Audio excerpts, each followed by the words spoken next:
Does anyone know? Why don't you talk about the value of family and also value of genealogy? Okay, I'll do that.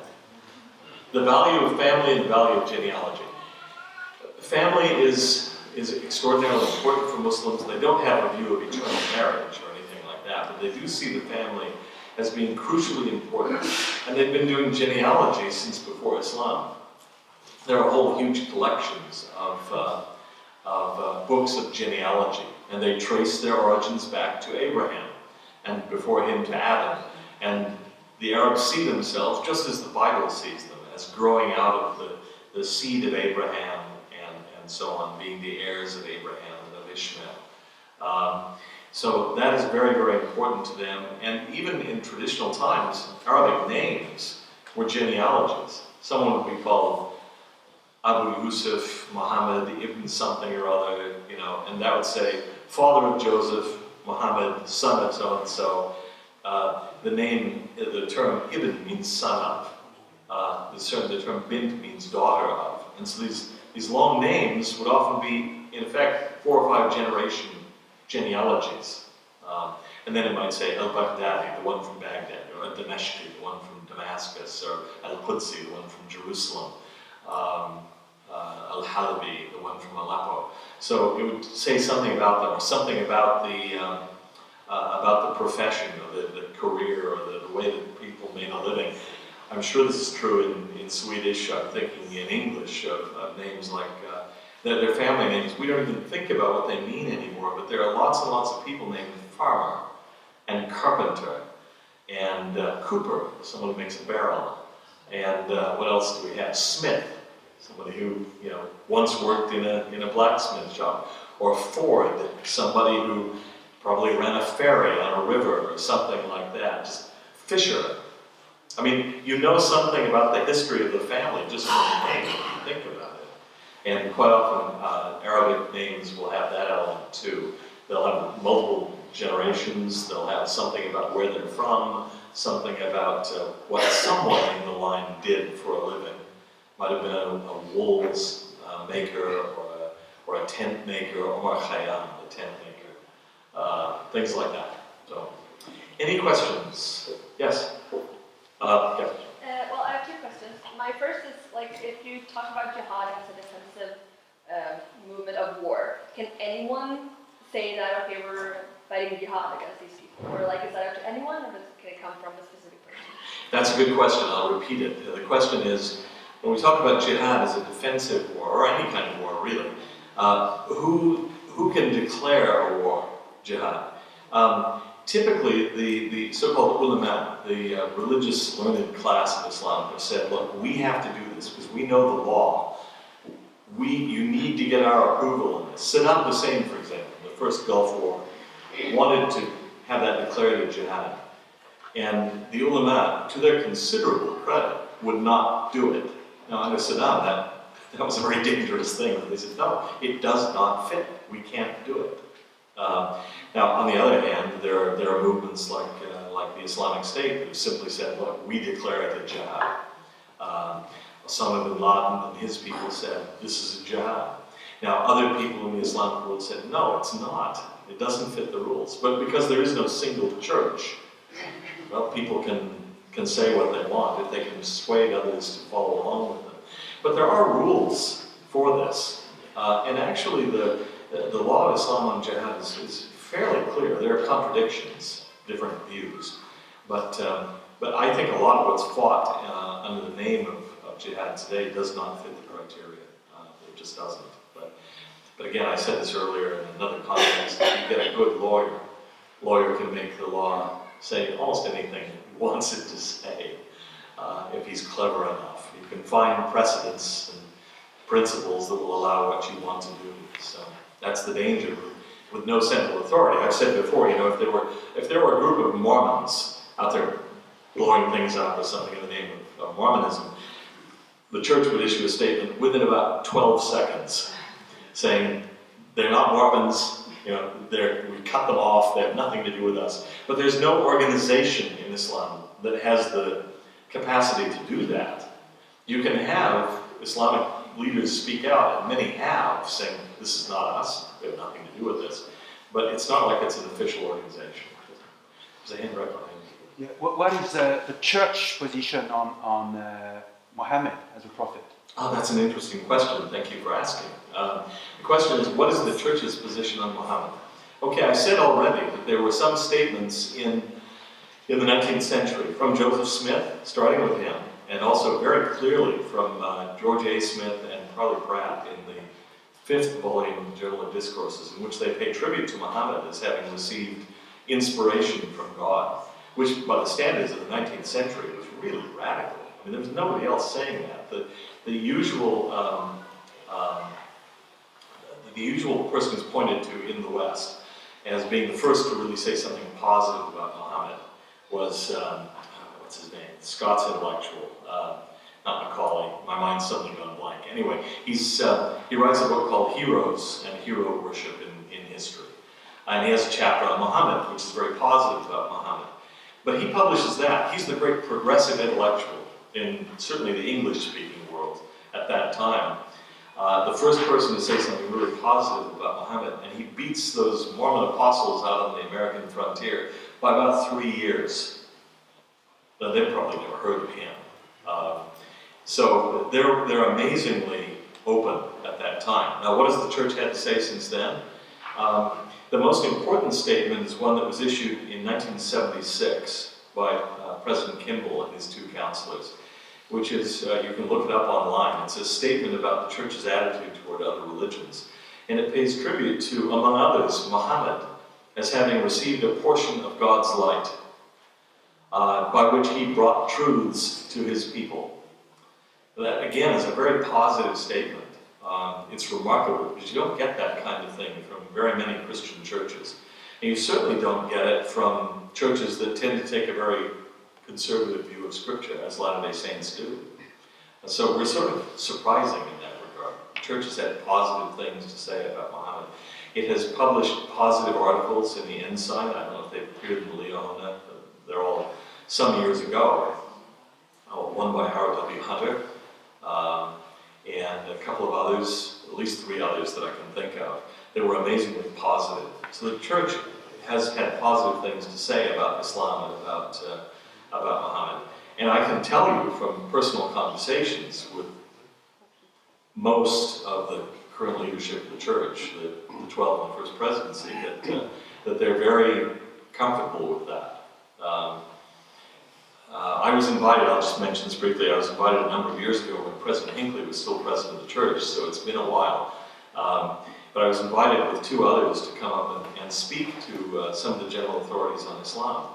And it was a group called the Area Committee. I knew that there'd be several members of the 12 there. And then I was given a call a few days before, and they said, well, all of the 12 have decided to come. And then I got a call 2 nights before, and they said, well, the First Presidency would like to be there. And so I went in, and I remember coming in, and there was a set of 15 chairs in a semicircle, and a chair for us. And President Monson, who was then the first counselor, came in, and he said, whoa, he said, this looks like some sort of Senate committee hearing. You're in trouble. And Elder Eyring walked in and said, are you nervous? And I said, well, I've had more relaxing days. And he said, yeah, he said, been there, done that. But it was a very, very positive meeting. They were very interested. And I had never heard a negative thing from any of them about Islam as such or about Muhammad. Never. They are really trying to reach out in positive ways. I mean, does that mean that they're not concerned about some issues? No, anybody who pays attention would be concerned about certain things.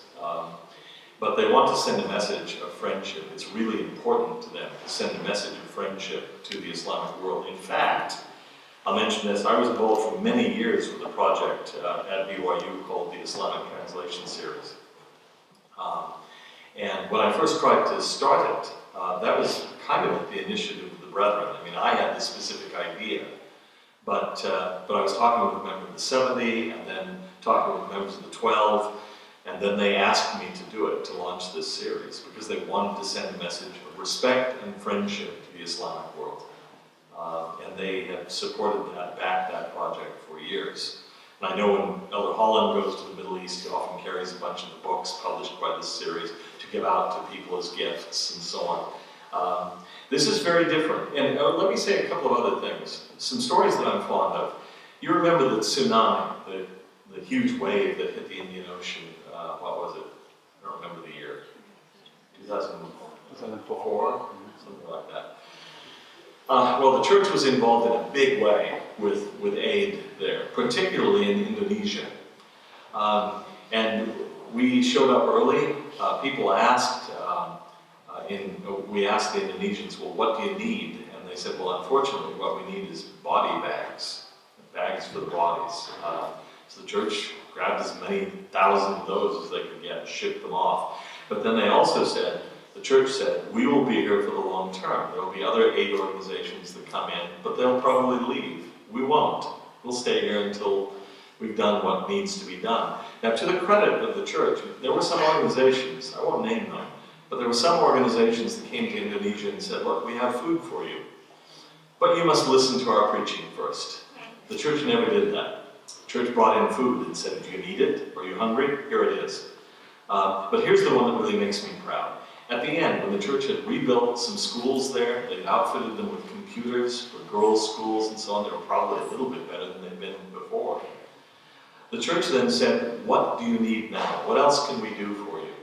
And the people out in this particular Aceh province of Indonesia said, well, we're spiritually at a loss. The copies of the Quran that we had here were all destroyed in the wave, in the tsunami. Many of them swept out to sea. People don't have copies of the Holy Book of Islam. So the Church of Jesus Christ of Latter-day Saints, bought thousands of copies of the Quran and distributed them in that province of Indonesia. Now, I'm extremely proud of that. I think that was a wonderful gesture.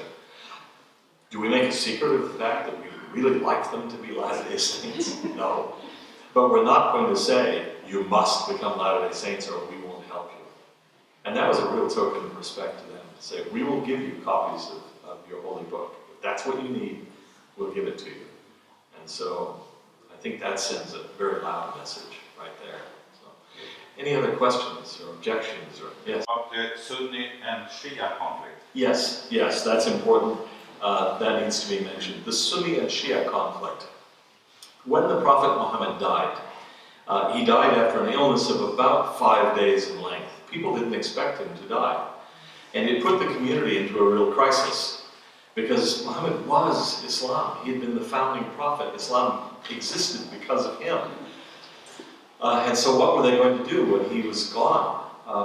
I think you can imagine a little bit what it was like when Joseph Smith was suddenly killed.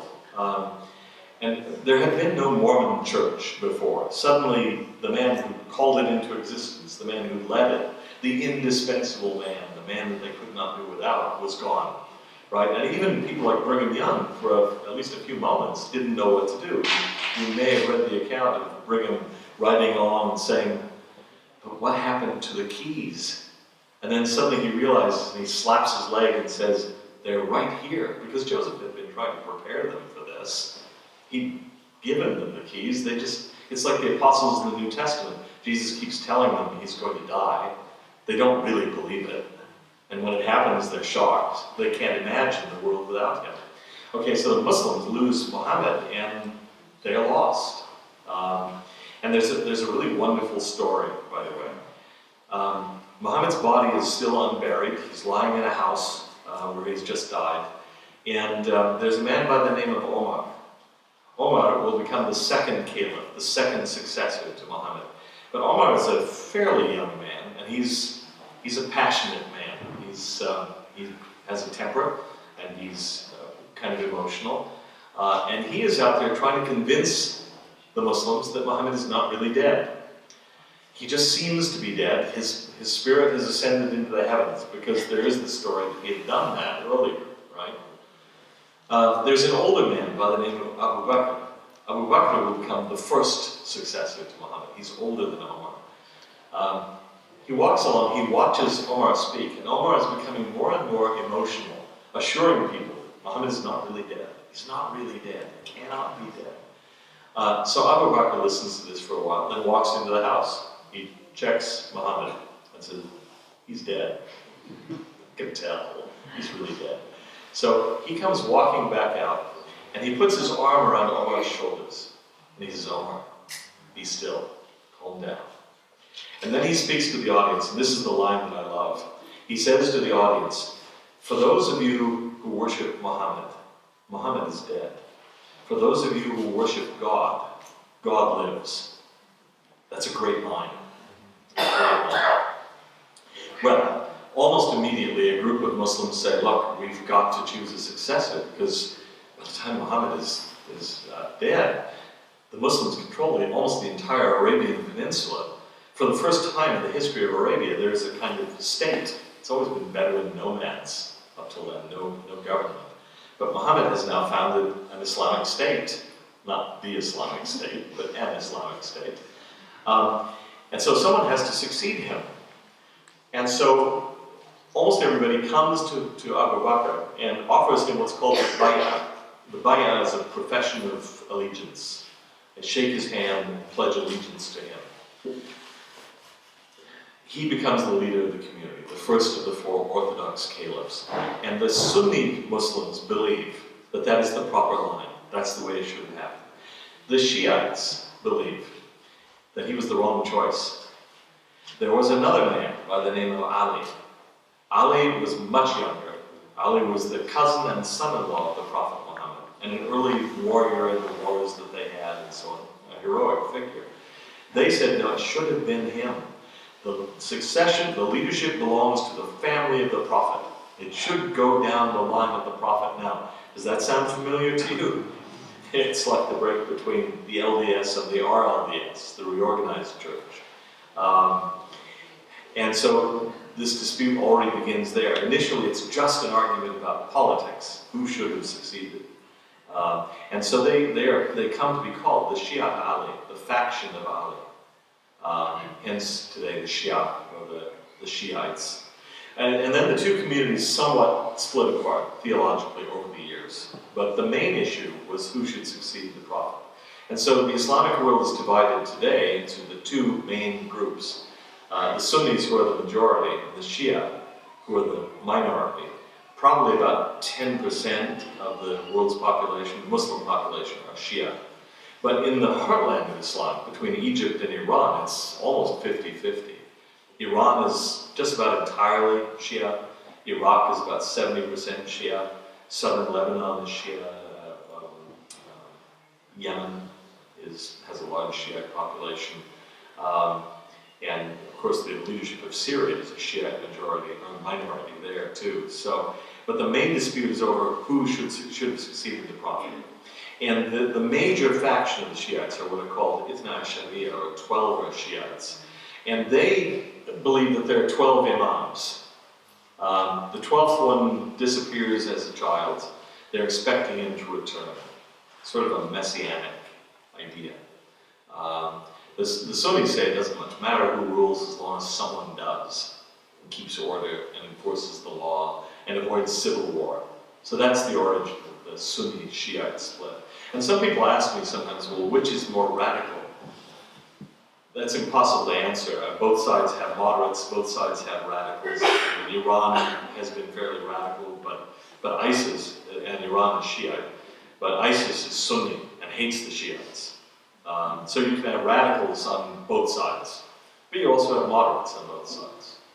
It really is impossible to say. Yeah, the question is, do Muslims believe in the 4 Gospels, Matthew, Mark, Luke, and John? And the word that's used in Arabic is Injil, which is probably a corruption of the Greek word evangelion, or evangel, so gospel, good news. And I would say, no, they really don't believe in those 4 Gospels. They believe in something called the Injil, which is a book that, as the Quran expresses it, was given to Jesus. But the 4 Gospels we have today are not that book. They're corruptions. Their attitude toward the Bible would be something like the Latter-day Saint attitude toward the Apocrypha.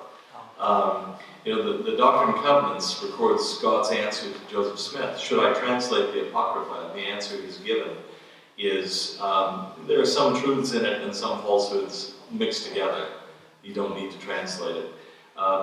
Muslims will say they venerate the Injil, but in practice, very few Muslims have read the New Testament Gospels because they don't see those as the Injil. They're a product of an apostate Christian church. They contain truth, but it's mixed with error. So the Muslims believe the Torah, which is the Torah, the Injil, the Gospel, the Zabur, the Psalms. But they see them as books that were given to prophets, the way the Quran was given to Muhammad. So there was a hand over here. I had an expression. Oh, sorry, there was a I had second. two. Yeah, that's right. My next is, Surah chapter 9.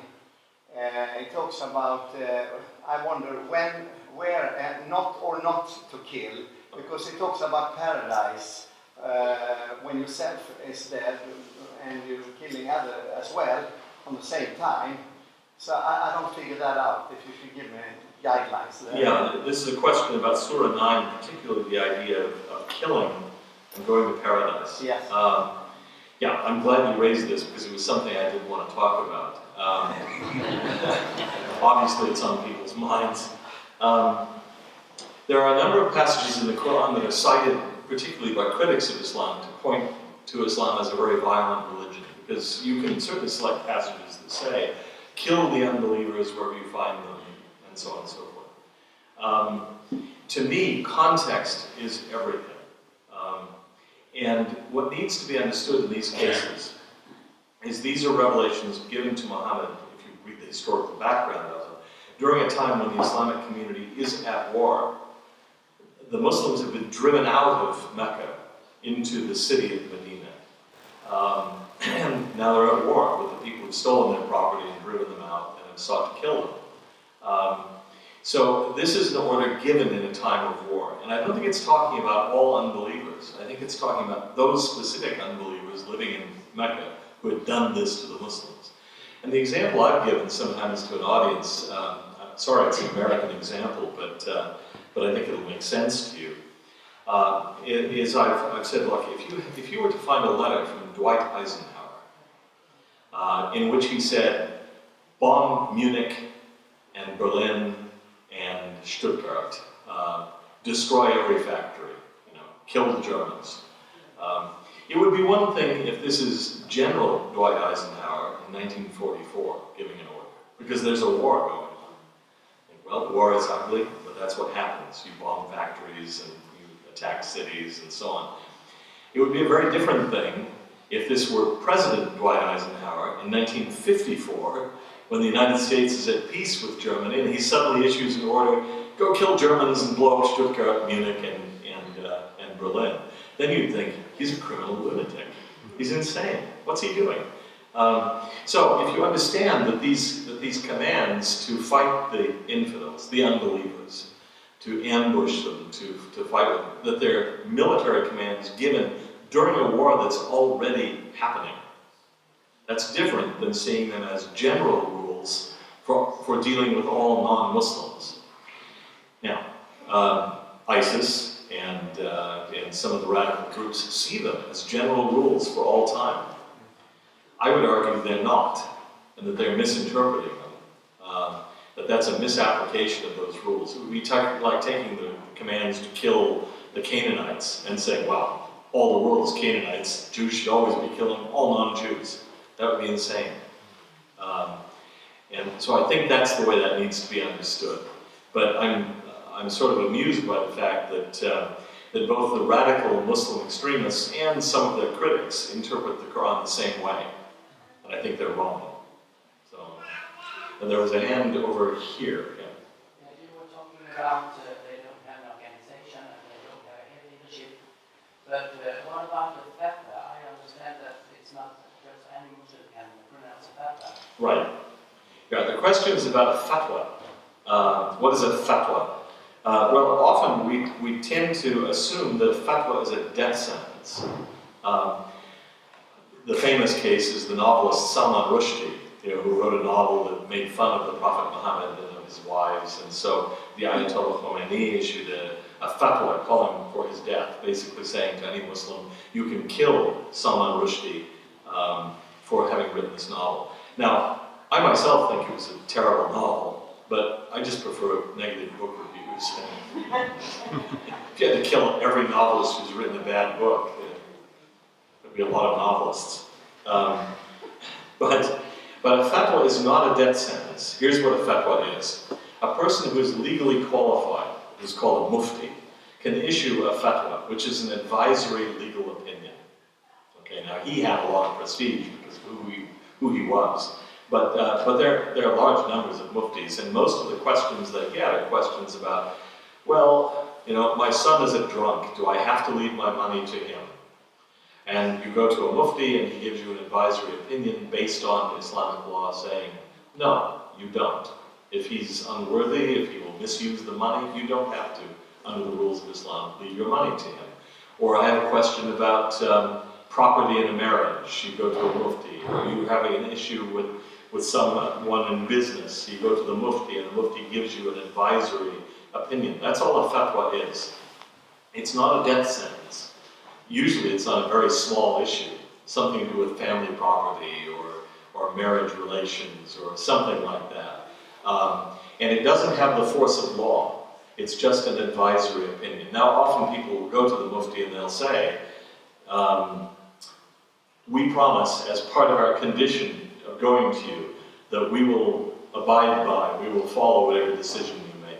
But that's not the state telling them to do that. That's their agreement with him. He says, okay, if you promise that you will obey and do what I say, then I will research this question, I'll think about it, and I'll write out my opinion, and you follow it. It's like arbitration, at least in the US system. And so not anybody can do that, but again, it's not an organization. It's a person who has the particular status, he has the training. It's like setting yourself up in a way as a particular kind of lawyer or attorney, I think, where someone might come to you and say, what about this? What about my will? You know, how can I set this up? And he knows the law and he gives you an advice on how you should do it. So, but it's not now this is not pure. I mean, in some areas, the mufti has a state appointment.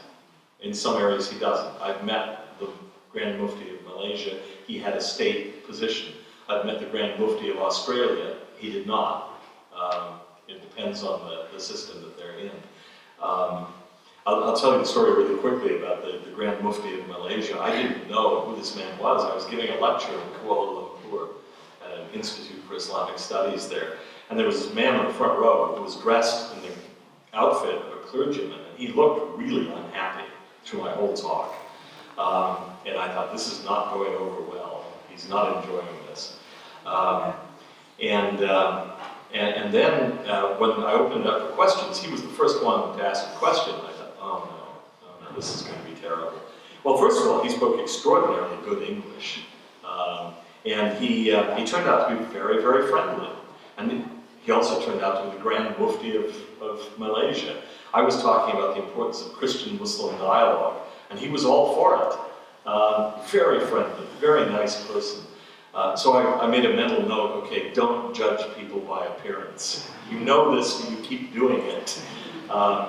So, yeah, but he would have been the one who would give opinions like that in the supreme legal authority in Malaysia. And I'm convinced, just by the way he spoke, he started off by quoting British authors like Charles Dickens and all this, and I thought, okay, this would be a very good man to go to with a legal dispute. He's very bright, he's very humane, very friendly. There are others who would not be, but you know, it varies from place to place. Yes? In the Book of Mormon, the Nephites are repeatedly being warned of the Lamanites. I sometimes think, is there anything in the Bible warning Christians about the descendants of Ishmael? The Book of Mormon is constantly warning the Nephites against the Lamanites. They should beware of the Lamanites. Is there anything in the Bible that warns Christians to be wary of the descendants of Ishmael? Honestly, I can't think of anything. No, I can't. Maybe somebody else can think of something, but I can't. there's always the warning to beware of evil, wherever it might come from, but that could come from anybody, including fellow Christians, sometimes. So no, I don't think there's anything that really does that. So, yes. Their attitude regarding alcohol. The attitude of Muslims regarding alcohol, yeah. Sometimes I hear Mormons sometimes say, oh, we're practically the same as Muslims. They don't drink and we don't drink. Yeah, that's a very small thing. There are some differences beyond that. But yes, good Muslims won't drink wine. Now, sometimes they will disagree about what wine means, what the word khamr means in the Quran. So some will say, well, it's grape wine, but you can drink date wine, or there are other kinds of fermented drink that you can drink. I mean, you have all sorts of interpretations. And it surprised me once I was out to lunch or to dinner with the head of the theology faculty at Mohammed V University in Rabat, Morocco. So we sit down and he orders a bottle of wine. And I was a little bit surprised. And he started to pour me a glass. And I said, no, I don't drink. And he said, yeah. He said, I don't either. So I explained, no, I'm really serious. I actually don't. But that was really surprising to me. Going out to dinner with the head of the religious education department at BYU and having him pour a bottle of wine, I was really surprised. But good Muslims don't drink alcoholic beverages. They don't eat pork.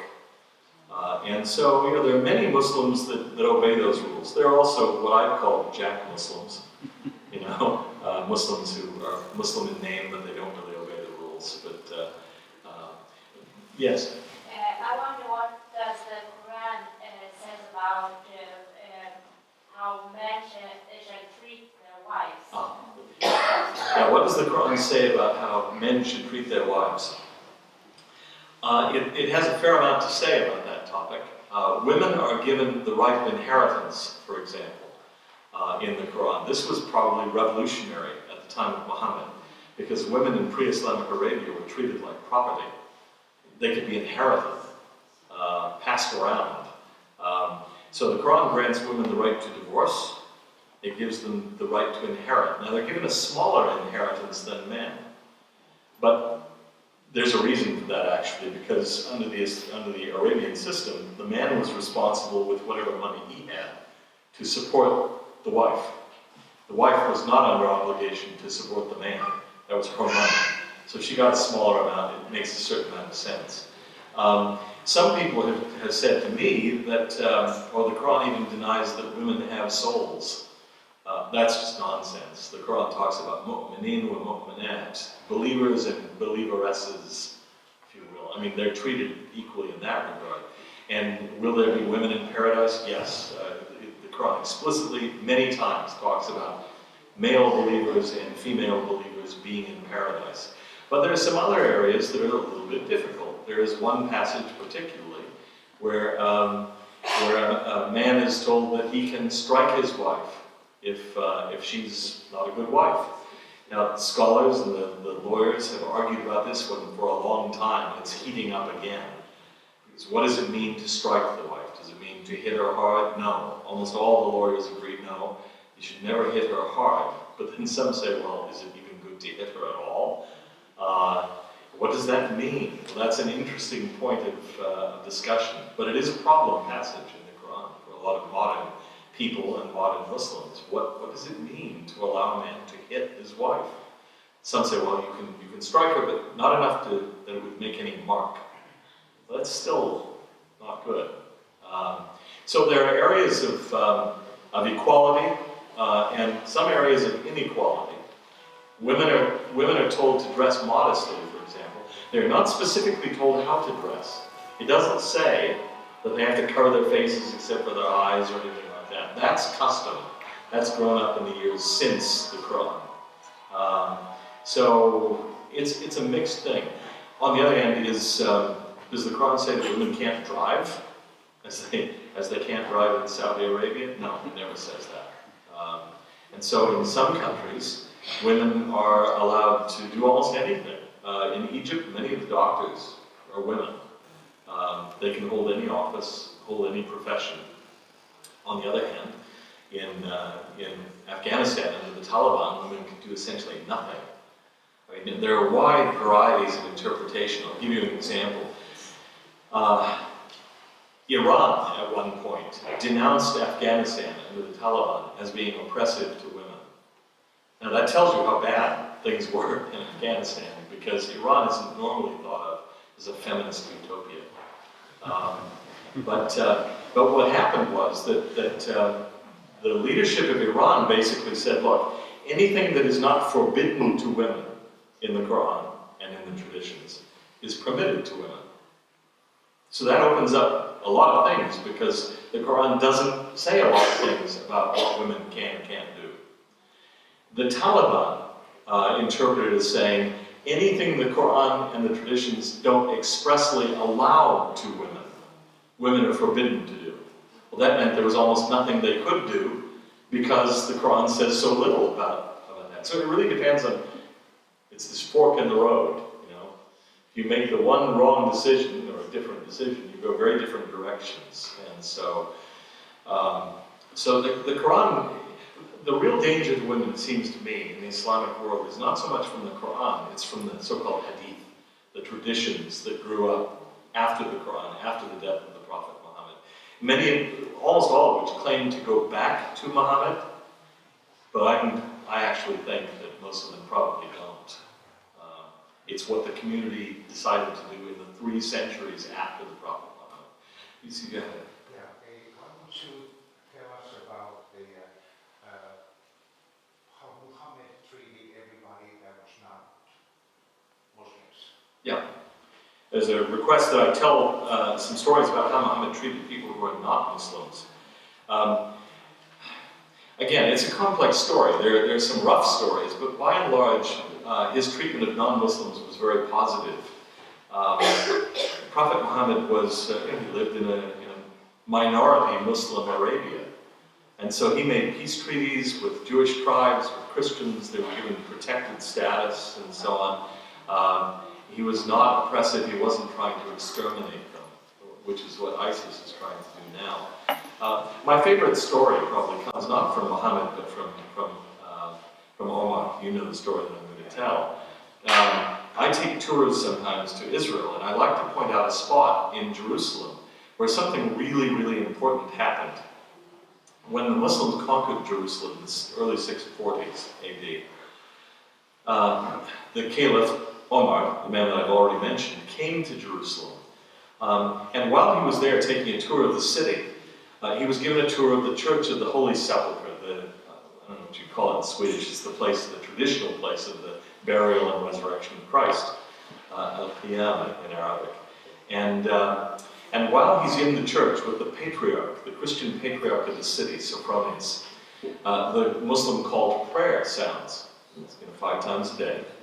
And so Sophronius, the Christian patriarch, says to Omar, why don't we pray here? Spread out your prayer carpet and pray here. And Omar says, no, absolutely not. I will not do that. Now, why would he not do that? Is it because a Christian church is unholy? No, very different. He says, look, if I were to pray in your church, my soldiers would see this, and they would feel that they had a right to pray in your church. And then you would lose control of your church. So I will not pray here. I'll take my prayer carpet, my prayer rug, and I'll pray out in front of the church. And they'll see that, and they'll understand that they have no right to take over your building. And so there's still a little mosque there called the Mosque of Omar, right in front of the Church of the Holy Sepulchre. It's easy to miss. It's not very nice looking or anything like that. But historically, that's tremendously important, showing his respect for Christians, for non-Muslims, that he did not want to see their church taken over by his soldiers. And almost always, one of the things that Muslim treaties would do when they conquered cities would be to guarantee the safety of the churches and to buy an area for the building of a mosque. You can see the Grand Mosque of Cordoba, for example, in Spain. The Muslim Caliph of Spain bought that property. He didn't seize it from Christians. He bought it and built the mosque there. That's important to understand. That was the early attitude toward Christians. Now, there are negative things too. It's human. There are good stories and bad stories. But but the leading stories are good stories. There was another hand back here. Could Yes. you just clarify when did he live? Oh, I'm sorry, I should explain that. When did Muhammad live? Okay, Muhammad was born around 570 AD. Some people say 568. He died in 632 AD. And the most important year in the Muslim calendar, I should say something about this very quickly, is the year 622. Why? Because in that year, Muhammad leaves Mecca because he's being persecuted, and his followers are being persecuted. He leaves Mecca and he goes to the city of Medina, which actually wasn't called Medina yet, it was called Yathrib, but then it begins to be called Al-Medina, the city, or Medina to Nabi, the city of the Prophet. And so that's the second holiest city in the Islamic world. And his role changes from being just a prophet with a small following. He becomes the leader of a state, a government in Medina. And so the Quran is always divided into two parts, the Meccan revelations and the Medinan revelations, the ones that were received early and the ones that were received late. And the later ones are more political, more legislative, more legal. The early ones are mostly warnings about the end of time, repentance, the last judgment. The later ones, he's having to deal with issues like war, marriage, divorce, inheritance. And so that's where you get a lot of the Islamic law from. And that's where Islam takes on this political character that it has had ever since. Because Jesus never held political power, but Muhammad, for the last 10 years of his life, from 622 to 632, did. And so for Muslims, they look to him and say, well, how did he deal with things? What did he do? And that, that sets the standard then for Islamic refuge. Yes? We accept Jesus Christ. Yeah. The question is, why don't Muslims fully accept Jesus Christ as the Son of God? Well, because the Quran teaches that he never said he was the Son of God. They would say that the four Gospels got that wrong, that they misrepresent his teaching, that he was a prophet, and he preached the oneness of God, but he never claimed to be divine. And that, as I say, is the one absolute gulf, the big difference between Christianity and Islam. Because although Islam has a very high view of Jesus, it is not the Christian view. The Christian view, of course, sees him as the divine Son of God. So that's where we really do part company. So yes? How much do we believe in the Old Testament prophecies about Jesus in the Old Testament? Because here it's the prophecy that he will be divine. Yeah. What about them believing the prophecies of the Old Testament? Most Muslims, as I say, probably don't read the Old Testament. They see the Quran as being the scripture that they should read. You might have a scholar that reads the Old Testament, but most wouldn't. They do call Jesus al-Messiah, the Messiah, but they don't really make anything of the doctrine of, it's not a messianic doctrine like in Judaism or in Christianity, but he's known as two things, Kalamat Allah, the Word of God, and al-Messiah, the Messiah. So he occupies a special place in Islam, but not divine, not quite up to the Christian level on that front. Yes? Can you tell us something about the religion before, just before, or not? Yeah, what was the religion in Arabia before Muhammad? It was pagan. It was not Christian. There were Christians in Arabia, and there were some Jews. But most people in the Arabian Peninsula were neither Christian nor Jewish, they were pagans. They did, however, worship a god that they called Allah. And they knew about Allah before. They just they didn't have any clear notion of who he was. And that word Allah, by the way, is related to our word Elohim, and El. Al-Ilah is two words. It means the God. It's like capitalizing God. So they knew about God. So one of the striking things to me about the Quran is the Quran doesn't have to explain who Allah is. The Quran already assumes they know the name. They just have false ideas about him. So the Quran is saying, look, he doesn't have daughters. There is no one equal to him. There are not multiple gods. There's just one. But they already know him. They're familiar with the word. So there is, yes? Yeah, does the Quran say things to support discrimination against women, or is it just cultural? I'd say a lot of it's cultural. As I said earlier, I think a lot of it comes from the traditions that grew up in Islam after the close of the Quran. When the Quran says, for example, that women should veil their faces, it's talking particularly about the wives of the Prophet, not about women generally. And why are they told to veil their faces? I think it actually explains fairly clearly why. It's because there are people who are wanting to talk to Muhammad to get favors from him and so on. Well, he's busy and they usually are scared to approach him, so they were bothering his wives. So his wives are told, wear the veil, believers, leave them alone. And so it's the idea is to give these women some protection, but specifically the wives of the Prophet Muhammad. This is not necessarily a rule for all women. And I actually think that, I'll give you my Marxist interpretation of this. I'm not a Marxist, but I think economics has something to do with this. Certainly in the West now, it is very attractive. Women usually want to get a bit of a tan, a suntan. I don't know how Swedish women do, but American women do. Go to the beach, look a little darker, that sort of thing. Why do we do that? Well, it's because we want to show that we're people of leisure. We don't have to work, because our work today is often indoors. This shows you can get outside, you have time to catch a little sun and so on. In the 19th century, women didn't want to be dark. They didn't want to be tan. They wore gloves, carried parasols, covered themselves in every way. Why? Because most work was outside. And you wanted to show you were a woman of leisure.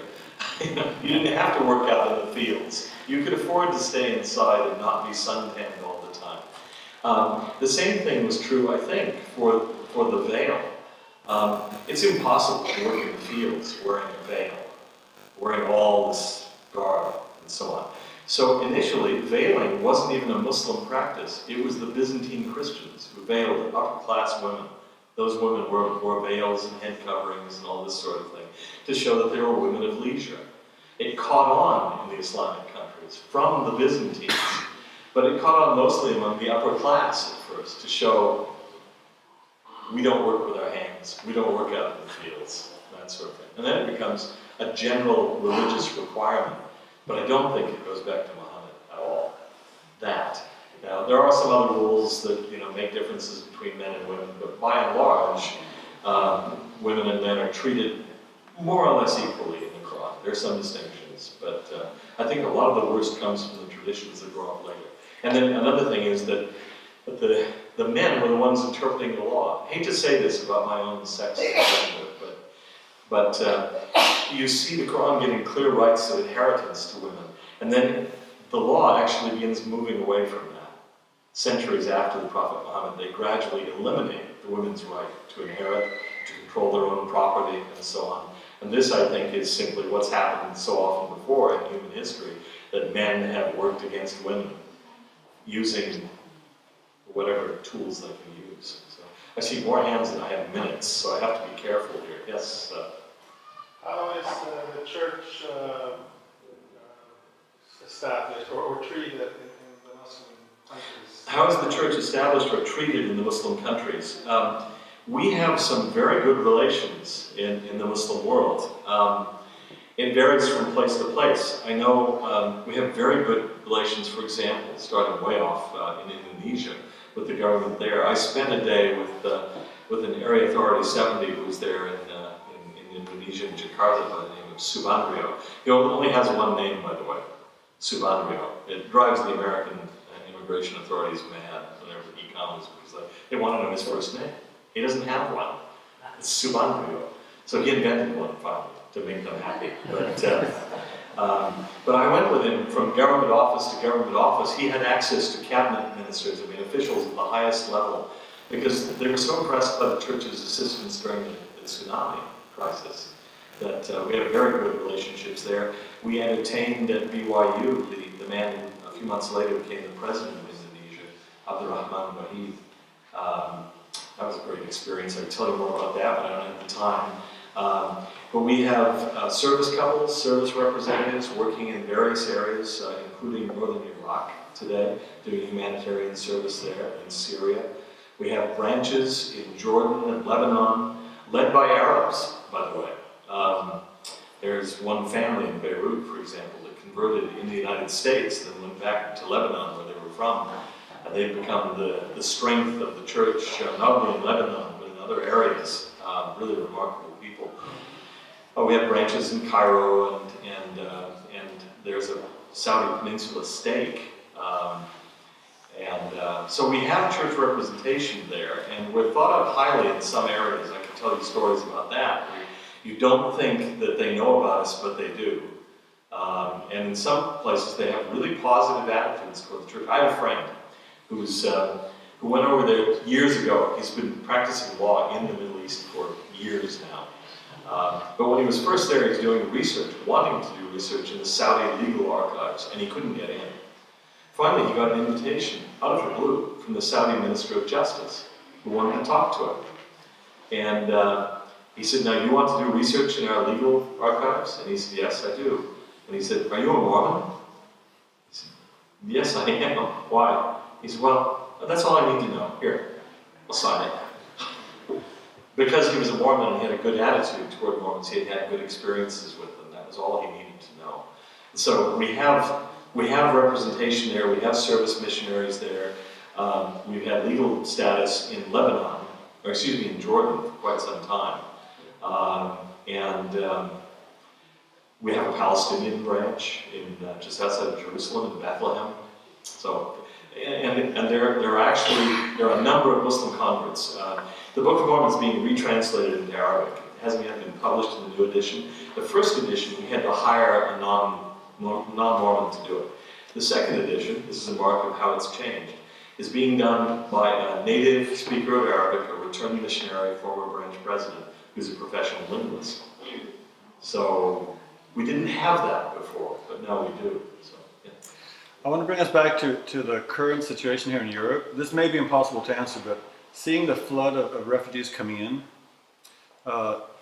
generally Europe has had a very liberal, friendly feeling toward refugees coming in, trying to help them. That's not the case all over Europe, but how do you see the future? And should we be worried about it? Because even in the church, there are different ideas about this, that some feel it's good, some feel it's not good, and should we be worried? And how does the future look? What do you think? Yeah. Or what would you guess? Yeah, the question is how to respond to the current refugee crisis in Europe. What do I see as the future? How should we deal with it? I wish I had a really clear answer to this, but it is a difficult question. As I say, many of these people are probably genuine refugees who really need help, and it's our Christian duty as Latter-day Saints, as just decent people, to step forward and try to help them. On the other hand, there are legitimate grounds to worry that the statistic I've heard is that Sweden accepted about 180,000 or 200,000 refugees last year. Is that right? A population of what, about 9 million? 163,000. Okay, that's a huge number. That is a huge number relative to your population. As I say, in the United States, it would be 5 or 6 million people. And that can transform a culture. It can change whole cities. What's going to happen is these refugees will probably, if they settle, not settle out in the countryside. They'll tend to settle in urban areas, which makes their influence even more powerful in certain cities. And so it is something to worry about. How much, the Book of Mormon says it's not expedient that a man should run faster than he has strength. So even when we want to help, we have to be thoughtful about how we help. You may feel really impassioned about world poverty, but if you give away all of your own money, you just add one more poor person to the world, or one more poor family. So you have to think about these things, and so I don't have a clear answer to that. Are there grounds for worry? Yes, there are. Because again, if I were a leader of the Islamic State, ISIS, I know what I would be doing. I would be trying to put some of my people in among the refugees. And I'm positive they are. In fact, I've seen instructions from ISIS that even tells some of its people, wear crosses. Tell people you're Christians. How can they check? They can't know. And so you could even say, well, we'll accept only Christian refugees. Well, that doesn't mean you won't get some Islamic State people coming in as well. Should you be worried about that? Yes. Yes. That's something to worry about. It is dangerous, potentially. It won't threaten the existence of Sweden, but it could do damage. There could be terrorist attacks and so on. I hate to be alarmist, but I think we have to be realistic that there are people out there who do want to harm people in the West.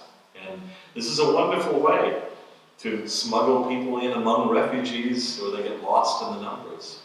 But even beyond that, it just is something always to worry about, that if you accept a large number suddenly of people whose culture is foreign, who don't speak your language, that can cause all sorts of problems down the line. If they come in large numbers of men, for example, without women, that's almost certainly going to cause trouble. And it has in places like Cologne, and I understand in Stockholm. I wish I could give a sunnier answer to that, but it is difficult. These are not easy things, and yet, we have that obligation to be kind and to be of service. And as was said in the most recent General Conference, Jesus and his own family were, in a sense, refugees. And how will we be judged? Savior says, if you've done it unto one of these, the least of these, my brethren, you've done it unto me. And King Benjamin has a lot of words to say about refusing to help the beggar. So if we want to prove that we're Christians, that's one way we do it. So there's not an easy answer to this. We should help. We should help wisely. I don't know exactly what shape, what form that will take. You need to stop me fairly soon. I see other hands out here. In fact, you probably need to force a stop. Because I would just go on forever. I'm capable of that. So, well, maybe I'd better wind it down now. I just want to say that I try not to have an overly rosy view of the Islamic situation. Muslims are humans. There's a large number of Muslims. Some are very, very good. Most are very good people. They're ordinary people. They're people like your ordinary neighbors. If your neighbors were in trouble, you'd want to help them. But there are some bad ones among them. And unfortunately, this is in some ways a very unhealthy time in the Islamic world. Radicalism has gained a foothold. That's posed a lot of danger. By the way, it poses more danger to Muslims than it does to us. ISIS has killed far more Muslims than it has killed people in the West. Osama bin Laden's goal was to establish himself as caliph of the Islamic world. The West was a sideshow for him. They are killing people in the Middle East in many cases. And so we shouldn't feel singled out. But it's a difficult time. It's a difficult time for them. It's a difficult time for us to be Christians in a dangerous world. Yet the church is stepping forward and trying to help out with refugees in a big way. I know people have been sent. This is not an easy mission call. People have been sent, for example, to Kirkuk in northern Iraq to help out with refugees there. This is not a nice mission to Tahiti. This is a difficult place to work, but the church is sending people there. And they are, I won't say delighted, but they're happy to go and serve. And we need to be serviceable where we can. But again, thoughtful. Harmless as doves, but wise as serpents, right? That's the calling that we have. I vary my testimony. The church is true, and the church teaches that we have a Father in heaven who cares about all of us. We are all his children, including the non-Mormons, including the non-Christians, including the Muslims. We're all his children. He cares about us equally. And we ought to be going out there and trying to help out, because these are our brothers and sisters. And I value that testimony.